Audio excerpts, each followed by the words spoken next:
Bollywood star Manoj બાજપેયીએ હાલમાં જ એક ઇન્ટરવ્યુમાં પોતાના નજીકના મિત્ર અને અભિનેતા સુશાંત સિંહ રાજપૂત વિશે વાત કરી હતી।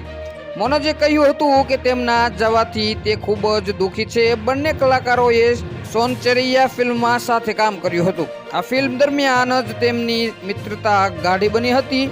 મનોજ બાજપેયીએ તેમને યાદ કરતા કહ્યું હતું કે તેમના મૃત્યુ પહેલા સુશાંત સિંહ રાજપૂત એક વાતને લઈને ચિંતિત હતા। તેમણે કહ્યું હતું કે SSR તેમના પર પ્રકાશિત થયેલા કેટલાક અંધ લેખોથી ચિંતિત હતો। આ એવા લેખો છે જેની પાછળ કોઈ તથ્ય કે સત્ય નથી। મનોજ બાજપેયીએ કહ્યું હતું કે સુશાંતને તેની સાથે છેલ્લી વાર આ મુદ્દાઓ પર વાત કરી હતી અને પૂછ્યું હતું કે તેમની સાથે કેવી રીતે વ્યવહાર કરવો। આના પર મનોજે તેને આ બાબતે વધુ ન વિચારવાની સલાહ આપી હતી। મનોજ બાજપેયીએ SSR ને કહ્યું હતું કે જે લોકો આવા લેખો પ્રકાશિત કરે છે તેઓ તેમને મિત્રને કહેતા હતા કે જો મનોજ આવશે તો તેને ખૂબ જ મારશે। આ સાંભળીને સુશાંત અને બંને ખૂબ હસ્યા હતા। ભૈયાજીના સ્ટાર મનોજ બાજપેયીએ જણાવ્યું હતું કે આ વાતચીતના 10 દિવસ પછી સુશાંત સિંહનું અવસાન થયું હતું।